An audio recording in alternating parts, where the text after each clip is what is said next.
So, today we'll start with the next case of dealing with the bill by a drawer.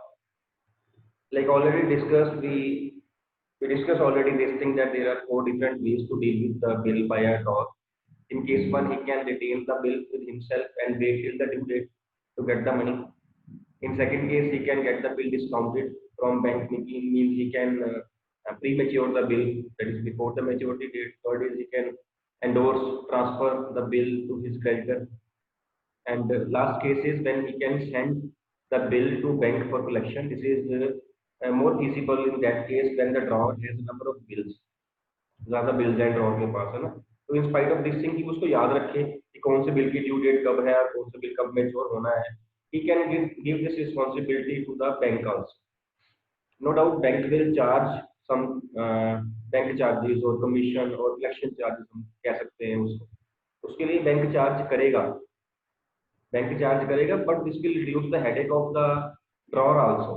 अगर drawer के पास ज्यादा bills हैं तो drawer अगर bank को वो रिस्पॉन्सिबिलिटी दे देता है, नो डाउट ड्रॉर जो होगा वो पैसे पे करेगा उसको, लेकिन ड्रॉर की अपनी रिस्पॉन्सिबिलिटी कम हो जाएगी and drawer can concentrate on his own acts जो ड्रॉर नहीं करने. अपने मेन काम पे वो कोर कॉम्पिटेंसी पे ज्यादा ध्यान दे सकता है ड्रॉर जो है. फाइन. तो यहाँ पे हम ये केस जो हम डिस्कस करेंगे. फर्स्ट ट्रांजैक्शन कौन सी होती थी सिंपल केसेस में? फर्स्ट वन, परचेज और सेल ऑफ गुड्स. तो for number one is for goods sold और purchase, the entry will remain same जो पहले थी हमारी, है ना. ड्रॉर की बुक्स में क्या एंट्री बन जाती थी? प्लीज. ड्रॉर की बुक्स में मान्या. Draw account to sales account to output CGST to output SGST to output IGST. Draw account debit to sales account to GST, various GSTs, output GSTs, है ना. और ड्रॉइंग की books में क्या entry बन जाएगी? Jasmine. Purchase account debit input CGST, SGST account debit to drawers account. Purchase account debit, input GST debit, whichever GST is there to draw. Entry will remain same. After that, for bill drawn or accepted, the entry again will remain same. Entry in the books of drawer will be given. Bill receivable account debit to drawers account, drawee account. Bill receivable account debit to drawee account. And Mitali, second entry in the books of drawing.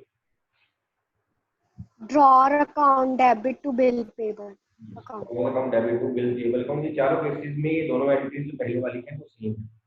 Now what will happen after this? The drawer will send the bill to bank for collection any date, on any date before the maturity date. The drawer can send the bill. ये जरूरी नहीं कि उस दिन ही पैसे जो है वो बिल जो है वो भेजना है, ये कोई जरूरी नहीं है. और यहाँ पे प्री मैच्योरिटी ऑफ बिल नहीं हो रही है, like it was there the discounting of bill. यहाँ प्री मैच्योरिटी नहीं हो रही, पैसे पहले नहीं मिल रहे हैं. पैसे जो डेट ऑफ मैच्योरिटी है तभी मिलेंगे, लेकिन रिस्पॉन्सिबिलिटी जो है पैसे कलेक्ट करने की वो बैंक की हो जाएगी. Bank will act on behalf of the drawer, वो पैसे लेंगे. तो इससे पहले जो ड्रॉर होगा वो बिल को भेजेगा बैंक में, और sending the bill to bank entry बन जाएगी bill sent for collection account debit to BR. कब is clear? Bill sent for collection, it is not BSF, border security force को नहीं है. बिल सेंट फॉर कलेक्शन, ये मैंने जो BSF बोला है ना, ये आपको याद करवाने के लिए बोला है, कहीं ये आपके लेटर्स ना आगे पीछे हो जाए, है ना. बीएसएफ की जगह बीएससी या फिर ना कर देना कहीं क्या. तो it is bill sent for collection, BSFC. नया अकाउंट ओपन किया जाएगा और इस चीज की एंट्री अगेन ड्रॉइंग बुक्स में नहीं होगी. चारों केसेस में ड्रॉअर ने बिल के साथ क्या किया है, drawing has no concern with that. Entry number 3 में केस नंबर 2 हमने बिल को डिस्काउंट करवाया था, इसने एंट्री पास करी, इसने कोई एंट्री पास नहीं करी because this thing has nothing to deal with the drawing. In case number 3 when the bill was endorsed to creditor, drawer ने एंट्री पास करी, ड्रॉइंग ने फिर एंट्री पास नहीं करी बिकॉज ड्रॉइंग इतनी इन्वॉल्व ही नहीं है. इस केस में भी जो ड्रॉअर है वो बिल सेंड कर रहा है बैंक में कलेक्शन के लिए, ड्रॉइंग कोई एंट्री नहीं कर रहा because again this transaction is between drawer and bank, उन दोनों के बीच में है, ड्रॉइंग जो है वो बीच में इन्वॉल्व ही नहीं. फाइन, तो इसकी एंट्री नहीं करेगा. Then entry number 4 when the bill will mature, for the bill mature, bill mature mean payment जब हो गई, ड्रॉअर ने पैसे रिसीव कर लिया, ड्रॉअर के बैंक ने, ड्रॉइंग ने पैसे पे कर दिए. अदरवाइज हम केस नंबर 2 और 3 में इसकी एंट्री ड्रॉअर की बुक्स में नहीं करते होते, आपको याद होगा है ना. हम नहीं करते थे बिकॉज जो ड्रॉअर था पैसे नहीं ले रहा था. केस नंबर 2 में जो ड्रॉअर था वो पैसे नहीं ले रहा था, बैंक पैसे ले रहा था बिकॉज ड्रॉअर पहले ले चुका. एंडोर्समेंट वाले केस में ड्रॉअर पैसे नहीं ले रहा था, एंडोर्स ही ले रहा था क्योंकि ड्रॉअर के हिसाब से क्लियर हो चुका था. यहाँ पे पैसे ड्रॉअर को ही मिलने हैं. यहाँ पे सिर्फ बिल भेजा गया है बैंक में कि ये लीजिए बैंक, आप मेरे बिहाफ में पैसे ड्रॉइंग से कलेक्ट कर लीजिए. Bank is acting as a middle man, bank is not receiving any money, is receiving on behalf of the drawer. तो यहाँ पैसे मिलेंगे और जो पैसे मिलेंगे वो उसके बैंक में, बैंक अकाउंट में डिपॉजिट होंगे, इसलिए हम यहाँ पे बैंक अकाउंट डेबिट करेंगे. Bank account debit, collection charges account debit, bank account debit, collection charges account debit to bill sent for collection.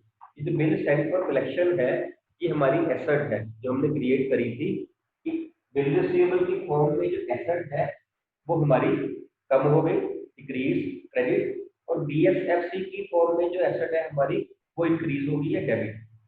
अब वो एसेट हमारी खत्म हो गई बीएसएफसी वाली, और जो एसेट के बदले में पैसा हमें मिल गया बैंक डेबिट, साथ में कलेक्शन चार्जेस डेबिट, जो बैंक हमसे चार्ज कर रहा है. सपोज ₹1,00,000 का बिल हो है ना, बैंक हमसे कलेक्शन के लिए ₹1,000 जो हमें वो डेबिट कर दे, तो 99,000, 1,000 एंड 1 लाख बीएसएफसी के वो बैलेंस ही रहेगा. बीएसएफसी यहाँ जितने से डेबिट होगा उतने से क्रेडिट हो जाएगा. अगर फर्म में आप कलेक्शन चार्जेस दिए हुए हैं तो आप लिख दोगे, अगर नहीं दिए हुए हैं तो एंट्री आपकी बन जाएगी bank account debit to BSFC. Am I clear? और ड्रॉइंग की बुक्स में सेम एंट्री आएगी because of the due date the drawing is paying the money, तो bill payable account debit. Entries देख लीजिए, एंट्री में कोई डाउट है पहले वो पूछिए, उसके बाद आगे चलते हैं. यस, सम नंबर 11 देखिए किसी का. सम 11 he says Mohan Singh draws a bill on Jagat for ₹1,000 payable 2 months after date. Immediately after his acceptance, Mohan Singh sends the bill to bank for collection on the due date. Bank gets the payment, take the entry in the books of all the parties. Mohan Singh is drawer here and Jagat is drawee. Mohan Singh draws the bill. Open करिए पहले books दोनों की, Journal of Mohan Singh and Journal of Jagat. Drawer and drawee separately.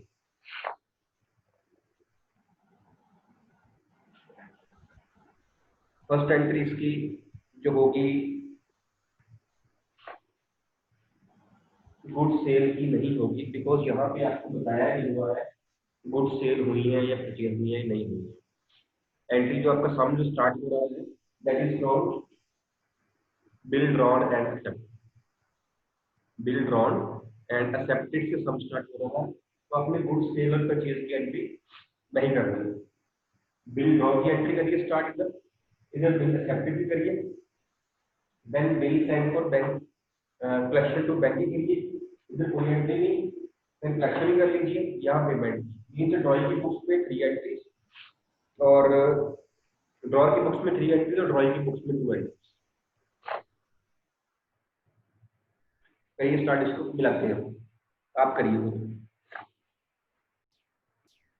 जिन्होंने कर ली हुई है वो check कर लेना अपनी अपनी एंट्रीज. मैं एंट्रीज बोल देता हूँ, अदरवाइज ये अगर सम करना हो ना फॉर्मूला बनाने के बाद एंट्रीज पास करनी हो तो 5 एंट्रीज टोटल में है. 3 एंट्रीज है आपके ड्रॉर की बुक्स में और 2 है ड्रॉइंग की बुक्स में। तो मेरे को लगता है कि 2-3 मिनट से ज़्यादा टाइम इसको लगना चाहिए अगर आपको एंट्रीज आती है, या कोई कैलकुलेशन नहीं है, बिल्कुल सिंपल है।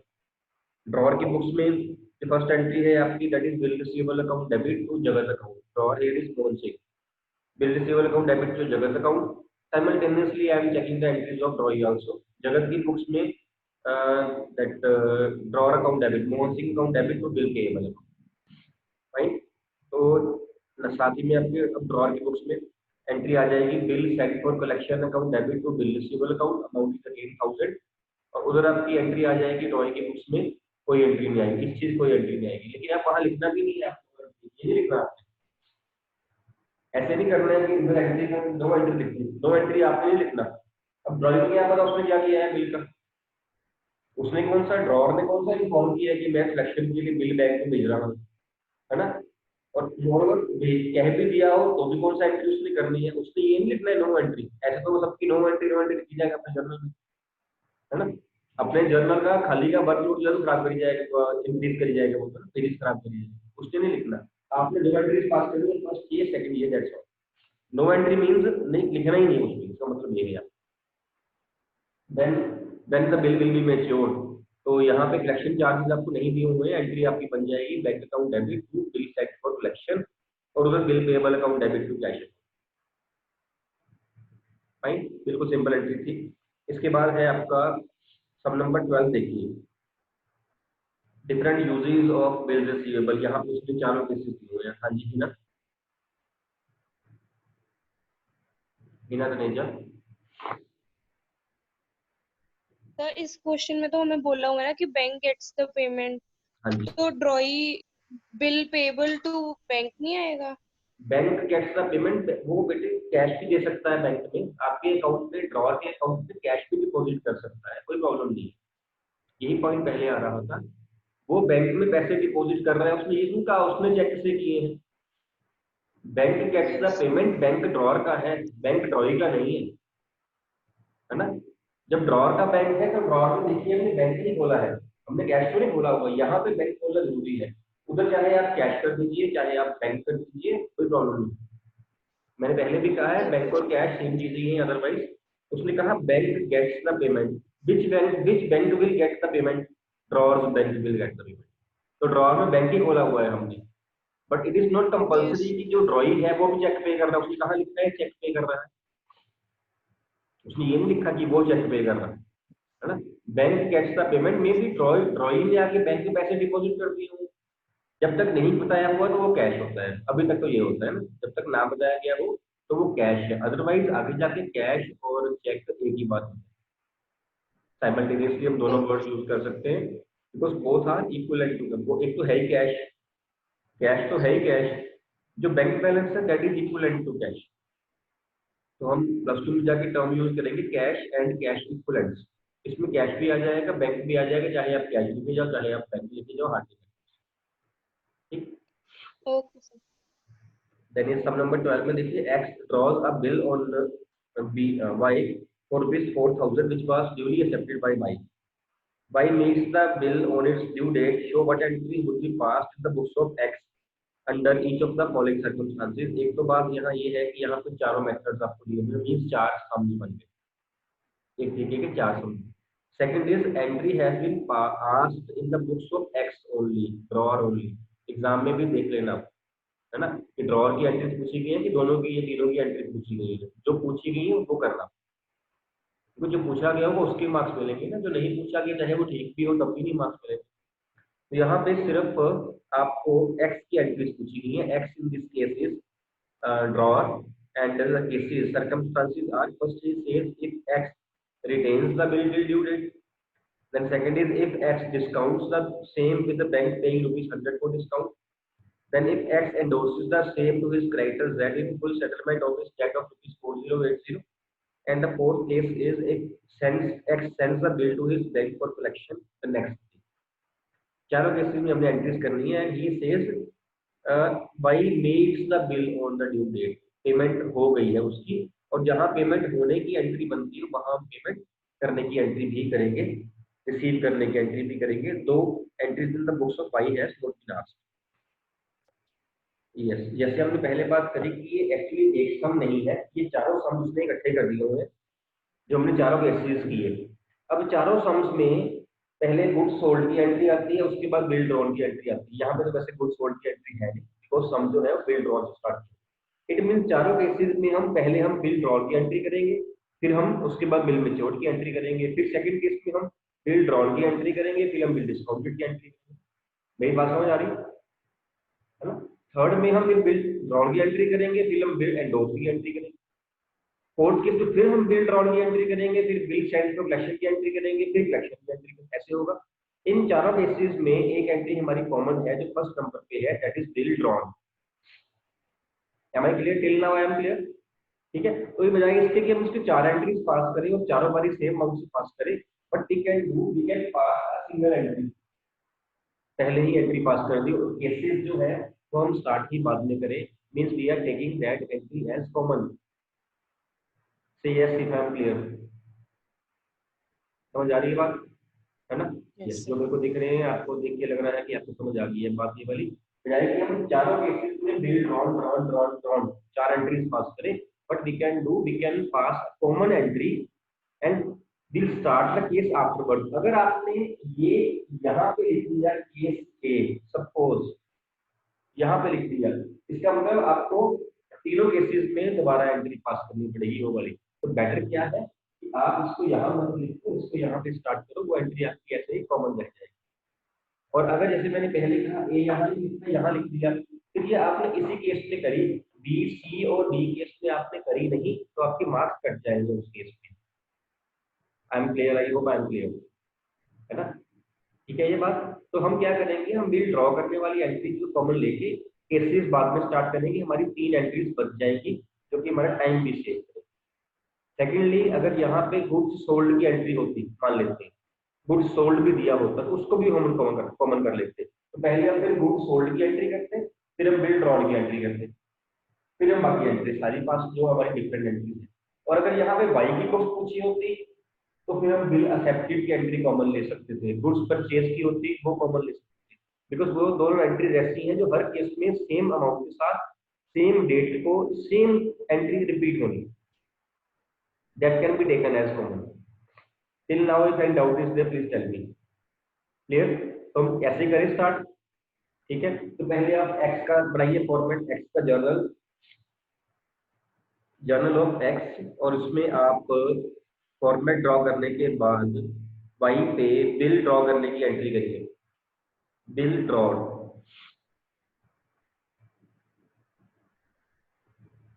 क्या एंट्री बनेगी? Please unmute yourself, entries are same, मैं आपसे पूछ रहा हूँ, आप सम कर रहे हैं।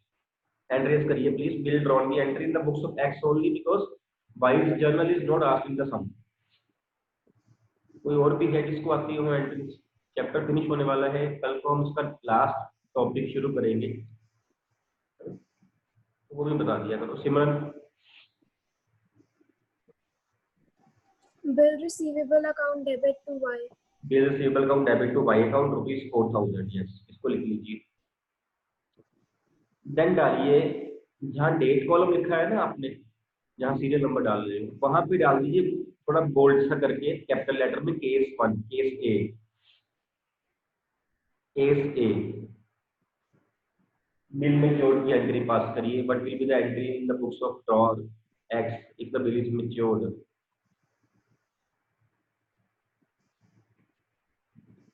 No entry. बिल मेच्योर्ड की एंट्री क्या होगी? In the books of drawer on the due date. हाँ जी Chetan? Sir cash account debit to bill payable account, bill receivable account. Receivable account, पैसे रिसीव करने। बिल रिसीवेबल अकाउंट हमेशा drawer की books में खुलता है, ड्राइंग में नहीं खुलता, और बिल पेएबल जो है वो हमेशा ड्राइंग में खुलता है, वो ड्रॉर में नहीं खुलता। एसेट लायबिलिटी है ना उनकी, ड्रॉर के लिए एसेट है, बिल रिसीवेबल उसमें रिसीव करने, ड्राइंग में पे करने, उसके लिए लायबिलिटी। ठीक है, तो cash account debit to bill receivable account. Now case B, if X discounts the same with the bank paying ₹100 for discount charges, ये एंट्री कौन पास करेगा?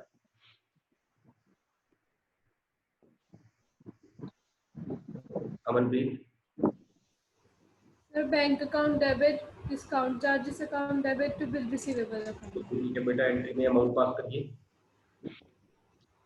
Bank account debit 3900, discount charges account debit 100, to bill receivable account 4000. तो ठीक है अमनप्रीत, आपकी entry आपको 2 marks में, लेकिन 2 नहीं मिलेंगे, आपको 1.5 मार्क्स मिलेगा इसमें, अगर ये 2 मार्क्स की एंट्री हो, क्योंकि आप क्लास में आज लेट आए थे. हाफ मार्क्स में उससे काट लगाऊंगा.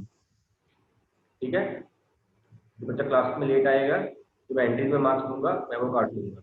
अमनप्रीत ठीक है? से यस और यस. Yes, sir. तो आगे से जल्दी आना है, टाइम पे आना है. आप आज क्लास में 11 मिनट लेट थे. सो एंट्री बन जाएगी आपकी, bank account debit 3900, discount charges account debit 100, to bill receivable ₹4000. Clear ये वाली एंट्री भी? करें आगे. Case number 3, if X endorses the same to his creditor Z in full settlement of his debt of ₹4080. मेरे को एंट्री बताना है, endorsement की एंट्री क्या होती है. मैं इस केस की बात नहीं कर रहा हूँ, मैं सम की बात नहीं कर रहा हूँ. मेरे को एंट्री चाहिए एंडोर्समेंट की entry in the books of drawer, जो मैंने लिखवाई हुई है वो. कनव? Sir, endorses account debit to bank bill receivable account. Yes, endorsee here is, who is endorsee here?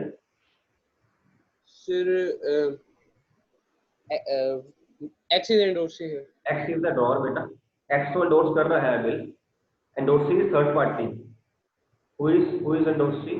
Who is anyone who is endorsee? Answer Sir, please. Z. Z. Z is the endorsee. इस case में entry क्या बनेगी? Z account debit to bill receivable account. ये entry होती है common, simple entry ये होती है. बट Z का अकाउंट कितने का था? 4080 का. यही है. It means Z account will be debited bye 4080. लेकिन हमारे पास बिल कितने का है? 4000. 4000. 4000. And he says the account has been settled. इसमें लिखा है ना, in full settlement of his debt of ₹4080. It means the remaining amount is discount. So to discount, which discount? Allowed or received? Receive. ₹80. उसने उसके 4080 देने थे, उसने वो बिल उसको ट्रांसफर कर दिया, और the account has been settled. It means the remaining amount is discount. ठीक है, ये भी case. And last case, he says if X sends the bill to his banker for collection the next day. अब यहाँ कितनी entries होंगी इस case में? How many entries will be passed in this case? How many? 1, 2, 3, 4. How many entries? Jasmine. Sir, bank account debit How many to entries? bill entry sir 3 होगी.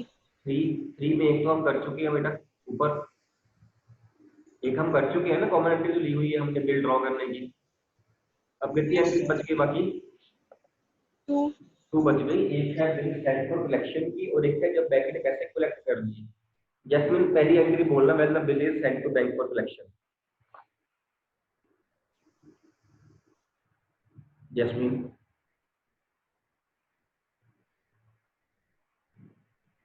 Sir, bill sent for bank account debit to bill receivable account. Bill sent for collection account debit, BSFC. Bill sent for collection account debit to bill receivable account, amount is ₹4000. और इसके बाद इसकी एक और entry करनी है, when the bank collects the bill. Ketan, वो entry भी पास कर दीजिए बेटा.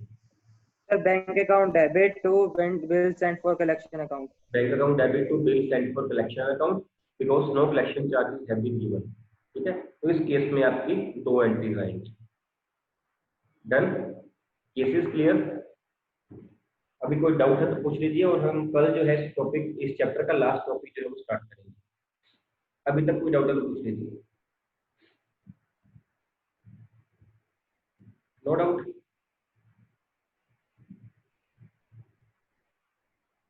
Should I end the meeting then?